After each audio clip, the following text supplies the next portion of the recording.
Dan kami akan langsung menuju ke gedung KPU Jakarta untuk melihat seperti apa suasana terkini di sana.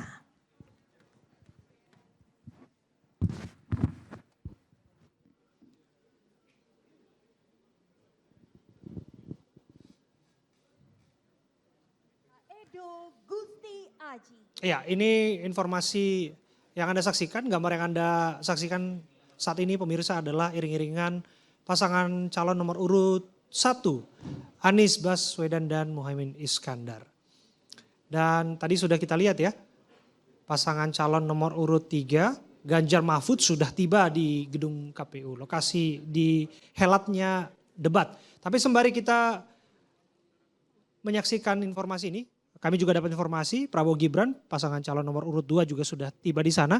Sembari kita melihat masing-masing pasangan calon yang akan menuju ke lokasi, saya ingin ke Mbak Popi terlebih dahulu ya. Mbak Popi, kalau kita ikuti berbagai pemberitaan, media sosial dan lain sebagainya, tentu karena ini debat edisi perdana, harusnya ada persiapan. Gegap gempitanya pun pasti berbeda kalau debat kedua, ketiga dan seterusnya begitu. Karena ini 3 pasangan calon dan yang silam yang lampau 2 kali pilpres 2 pasangan calon. Barangkali Anda punya catatan khusus mengenai persiapan jika Anda amati dari ekspresi masing-masing pasangan calon. Ya. Satu lagi Mbak dari saya, kalau misalnya pada saat pengambilan nomor dan kemudian pendaftaran, bagaimana chemistry antar pasangan nih di ketiga pasangan calon? Nah, kalau lihat dari Instagram ya, kita lihat tadi saya udah nyatetin dari Instagram nih gambaran-gambarannya. Kalau Pak Anies ini konten ini sama dengan masyarakat, jadi menggambarkan kedekatan dengan masyarakat tuh kelihatan banget dari konten-kontennya. Dan beliau itu juga menggambarkan image yang dibentuk, itu kan adalah sebuah image ya yang dibentuk itu. Ini itu sangat konten yang sedang sendagurau dengan Caimin ya ini? Enggak, keseluruhan dulu. Oke. Keseluruhan, jadi pas kita lihat yang diposting itu akan membentuk sebuah image kan. Nah itu sangat religius gitu loh. Kemudian kalau Pak Prabowo itu konten-kontennya, kalau kita ngambil gambar keseluruhan dari jauh gitu tuh, itu image yang dibentuk adalah dengan tokoh-tokoh masyarakat, tokoh-tokoh Indonesia. Kemudian di sisi lain itu di tengah-tengah ditampilkan adalah bendera merah putih. Itu menggambarkan kalau Pak Prabowo ini sangat cinta banget sama negara, sangat amat mencintai negaranya. Karena ditonjolkan sekali, kalau Pak Ganjar ini gambarannya adalah sangat dekat dengan masyarakat Indonesia, menonjolkan budaya Indonesia dan toleransi agama. Nah itu ya, kalau Pak Ganjar seperti itu. Nah kalau persiapan, jadi kalau misalnya kita ngelihat tadi 1 hari H-1 lah. Itu kalau kita ngelihat Pak Anies dengan Pak Caimin nih lagi joget-joget gitu kan. Ini adalah sesuatu hal kejutan aja karena biasanya agak-agak serius ya. Ini joget-joget dan bercanda kayak menyiapkan sesuatu hal yang baru nih. Saya nggak tahu apa nih. Tapi kan sebelumnya pernah saling selepet itu kan? Iya selepet tapi ini kan joget-joget. Oke, apa maksud dibalik itu? Ada sesuatu hal yang baru aja, gebrakan yang baru. Mungkin akan lebih apa ya namanya? Lebih apakah mencoba untuk menyaingi tren joget gemoy yang lagi rame belakangan ini? Karena gini loh, sekarang ini apapun yang terjadi, masyarakat Indonesia cuma ngelihat adalah lebih lari ke arah nggak terlalu serius gitu loh. Nah Mbak Popi kita saksikan bersama-sama, ini pasangan calon nomor urut 1 sudah tiba di gedung KPU Jakarta. Kita bisa lihat sama-sama, mungkin Mbak Popi kalau kejauhan di situ. Oh kejauhan. Nah oke. Nah ini pada saat masuk warnanya udah kayaknya jauh banget. Ini agak jauh. Nah, ini Caimin kelihatan. Caimin, kali ini memakai bajunya seragam ya. Jadi berdua-duanya seragam, artinya warnanya sama. Ini menggambarkan satu hati ya mereka berdua. Ini satu sampai pindah kursinya. Ya ini satu hati mereka. Nah satu hati dan tangan juga satu ya. Menggambarkan satu. Jadi artinya kompak. Jadi kalau saya lihat sampai ornamen-ornamen pilihan bajunya tuh tidak memakai dasi. Kacamatanya sama. Mereka ini udah siap banget untuk secara psikologis. Karena mereka udah matching dan mirroring. Gitu loh. Jadi udah sama frekuensinya. Jadi kalau kita sama frekuensi sama orang lain itu kan gerakan tubuhnya sama, pilihannya sama, semuanya sama. Secara psikologis itu dimainkan di sini. Jadi ntar pas lagi debat pasti udah sama pikirannya. Kalau kita lihat kan memang masing-masing pasangan calon tuh umbar senyum ya. Iya, Tapi bagaimanapun karena ini debat edisi perdana, masa Ya. iya nggak ada demam panggung? Nah, Masa ada iya nggak grogi-groginya? semburat-semburat grogi gitu Mbak Popi? Enggak, saya nggak ngeliat ini ada kekhawatiran ya. Kenapa? Karena mereka berdua ini udah pakar-pakar banget sama masalah komunikasi. Kalau kita lihat ya, jadi memang udah pakar-pakar banget. Kayak udah biasa aja kalau memang seperti itu, emang jagonya gitu. Kemudian Caimin juga memang orangnya kan kalau senyum tuh kan memang Lepas ya kelihatannya lepas. ya. Itu. Mbak Ya, Popi ini ada satu lagi, tendensius. pingin membahas soal panggung yang dibentuk di debat perdana ini. Tadi Ya. rekan Fani dan Gede mengatakan bahwa ini dibentuk seperti kolosium, arena gladiator. Mereka di tengah-tengah, penontonnya di samping. Sebenarnya apa sih tekanan atau tense atau suasana yang ingin dibangun oleh KPU dengan panggung seperti itu? Pesta. Dan harus diingat, sekalipun memang ada atap dan lain sebagainya yang sudah disiapkan. Ya. Tapi ini kesan outdoor ini akan membangun ambience tertentu juga. Ya, ambience-nya ini secara psikologis adalah pesta dan masyarakat boleh ngelihat secara langsung dan ini outdoor jadi bebas tanpa ada tekanan, tanpa ada pressure apapun gitu. Justru gambarannya seperti itu, nggak kaku ya. Nah, Jadi ini ini- benar-benar pesta menurut saya. Ini yang menjadi beda jika kita bandingkan dengan debat-debat sebelumnya, Ya, debat benar. calon presiden. Kalau catatan Anda, apa ini impactnya kepada masyarakat nanti? Masyarakat sudah bisa melihat dan bisa menganalisa secara langsung dan masyarakat juga nggak ada kekhawatiran, ketakutan. Jadi mereka bisa memilih dengan bebas dan perasaannya tanpa ada pressure dan secara psikologis. Karena masyarakat Indonesia kan saat ini juga udah tertekan ya. Kita tahu kan dari 10 orang masyarakat Indonesia mengalami masalah secara mental kan. Oke. Jadi Oke. saya harus sampein nih, Oke. saya harus sampein karena tidak ada yang menyampaikan nih masalah Oke, ini. Bang Saur sudah senyum-senyum. Saya kira Gen Z doang, ternyata semua generasi ya punya masalah mental. ya. Benar dan Kita katanya masih Kementerian Kesehatan menyampaikan dari 10 orang malah satu mengalami gangguan mental kan. Berarti sekarang ini harus menjadi concern loh masalah ini. Itu. Oke, Bang Saur sedikit saja, barangkali apa yang ingin ditanggapi? Saya kira ini penting apa yang dibilang oleh Pak Opi. Karena ini kan kalaupun kita mau pesta malam ini kan konsekuensinya apakah kita bisa berpesta 5 tahun selama 5 tahun.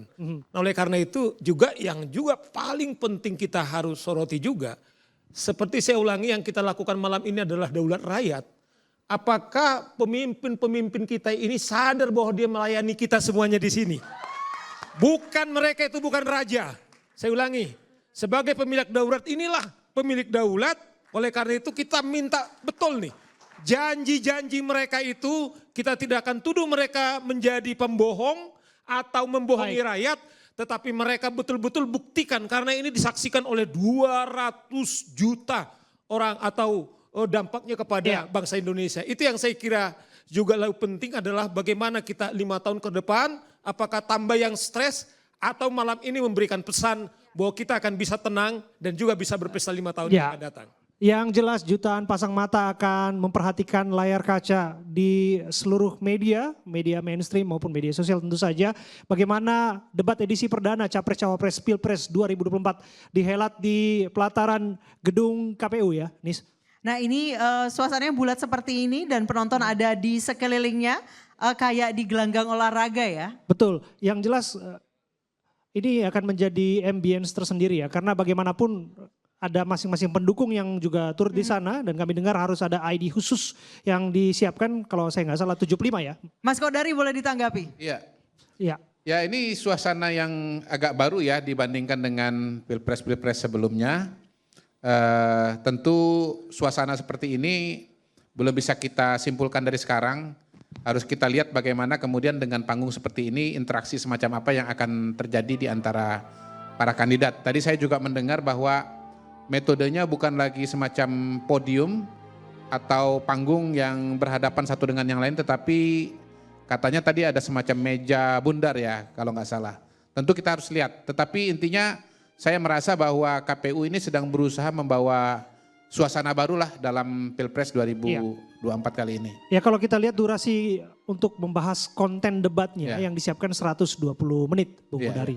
Apakah durasi 120 menit dirasa cukup untuk kemudian publik bisa mencermati apa ide gagasan yang akan diusung oleh masing-masing pasangan calon. Ya, sebetulnya tidak cukup. Saya sendiri pernah dalam beberapa kesempatan mengusulkan sebetulnya ada perubahan aturan mengenai dalam tanda kutip pemaparan kandidat atau debat. Ya, kita ini kan langsung masuk kepada debat 5 kali. Sementara pendalaman visi dan misinya belum pernah dilakukan. Jadi hemat saya sebetulnya kita jangan langsung debat. Misalnya ada 5 kali pemaparan, 3 kali itu kandidat dulu. Kandidat 1, kandidat 2, kandidat 3. Betul-betul secara lengkap dipahami dan dimengerti ininya pemikiran-pemikirannya. Jadi 2 jam itu kandidat 01, 2 jam kandidat 02, kandidat 03 2 jam. Nah nanti baru kemudian pada pemaparan kedua, ketiga, keempat, kelima atau keenam itu baru mau berdebat. Mas Kodari, Ya. Anda setuju atau tidak? Apakah siap atau tidak? Ya. Calon presiden dan calon wakil presiden di Indonesia itu debat publiknya mungkin seperti di Amerika, bisa ditembak-tembak gitu, bisa diserang-serang, bisa dipojokin, either itu masalah personal ataupun masalah pekerjaan. Udah siap atau belum Mas Kodari? Mungkin kalau personal belum ya, karena kalau bicara masyarakat Indonesia ini kan masyarakat timur ya, di mana masyarakat timur itu sopan santun, unggah-ungguhnya itu sangat-sangat kuat begitu. Jadi saya kira itu juga perlu dijadikan pertimbangan. Tetapi yang jadi concern saya selama ini menyaksikan debat pilpres, debat gubernur, waktu yang dimiliki untuk menyampaikan visi dan misi 2 menit, 1 menit itu sebenarnya sangat-sangat terbatas. Nah kita harus memahami walaupun sekarang ini era media sosial, akses untuk bisa mendapatkan visi misi itu sangat mudah, tetapi sebetulnya tetap saja kita harus punya mekanisme di mana ada visi dan misi itu dipaparkan dengan panjang lebar. Jadi kita barangkali ke depan perlu memikirkan satu perubahan mekanisme. Balik lagi, jangan langsung debat gitu loh.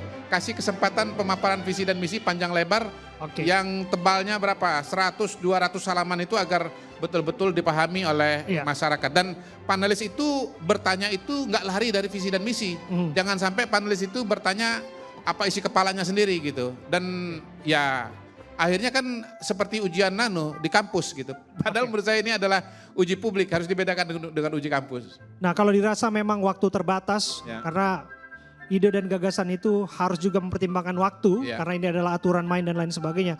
Tentu saja kalau dirasa kurang kita siap kok menampung. Andai kata memang masing-masing pasangan calon merasa untuk membutuhkan panggung untuk berdebat. iNews membuka panggung untuk itu. Tapi kita juga harus menghargai sesungguhnya.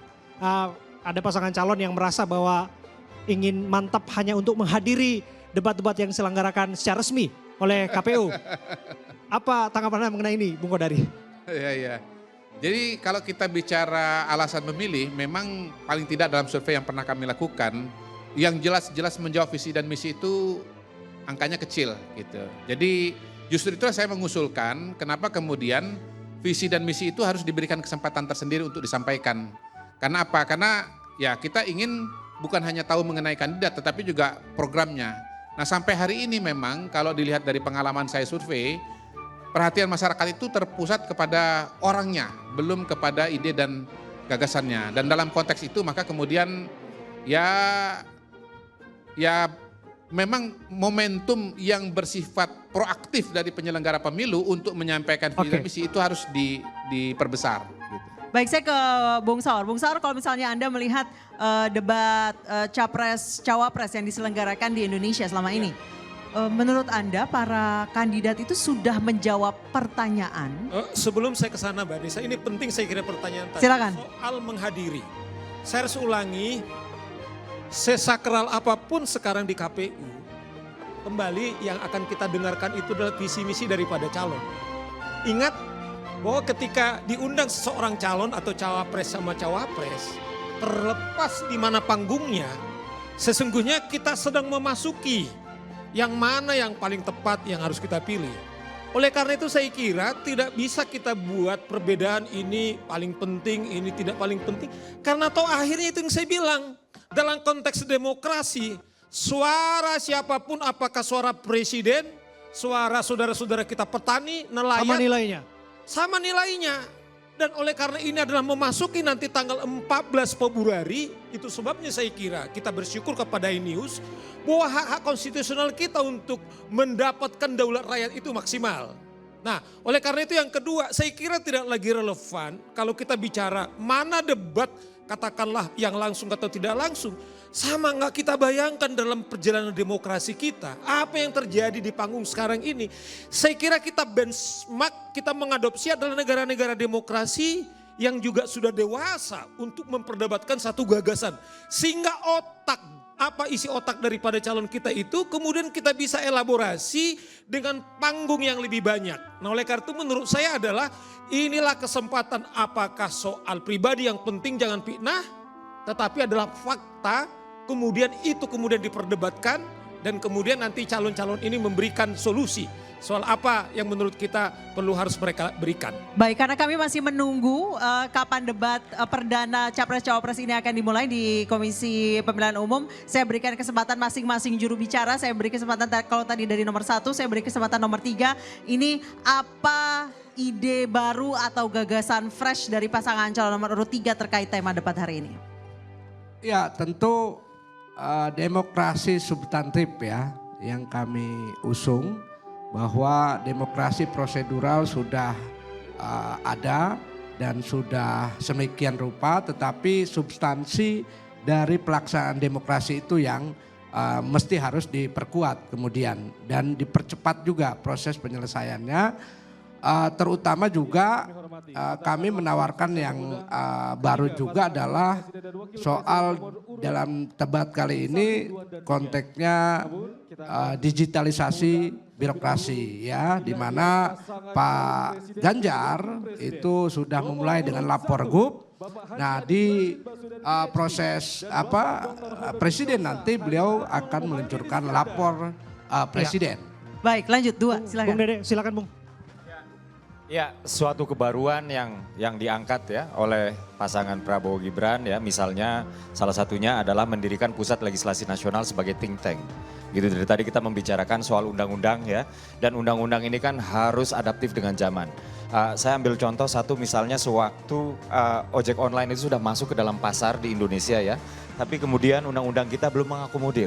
Nah, undang-undang harus bergerak, harus adaptif sesuai dengan zaman. Oleh karena itu Pak Prabowo Gibran itu ingin mendirikan Pusat Legislasi Nasional sebagai think tank. Itu yang pertama ya.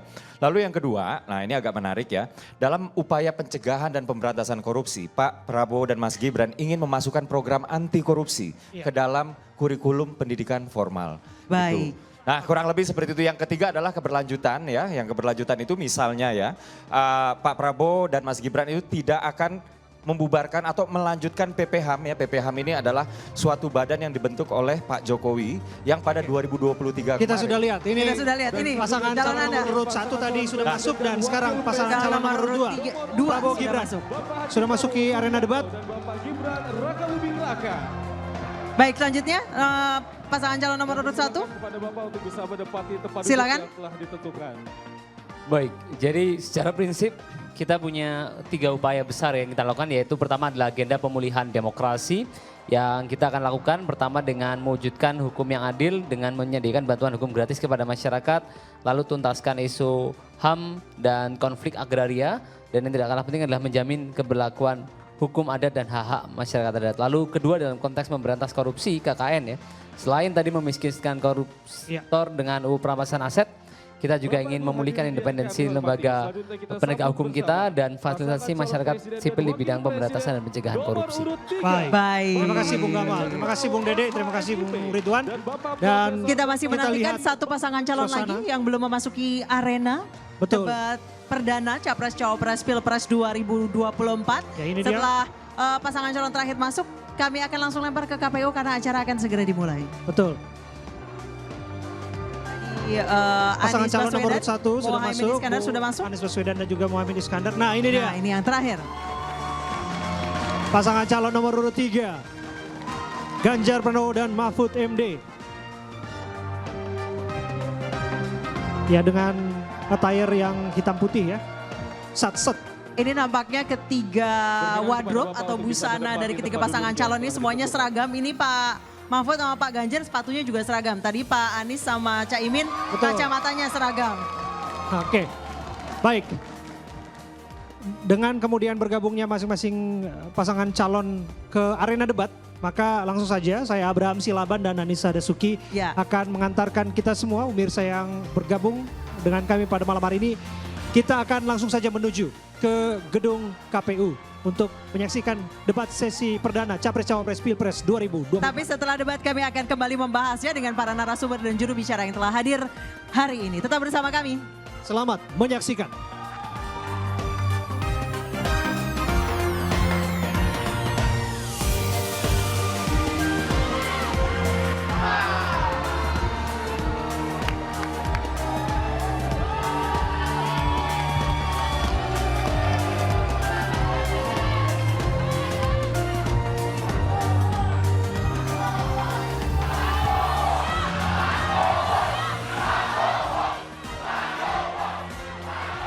Baik Bapak Ibu hadirin yang kami hormati, kami mohon untuk tenang dan juga untuk bisa menempati tempat duduk yang telah ditentukan. Karena sesaat lagi debat pertama calon presiden pemilu tahun 2024 akan segera kita mulai.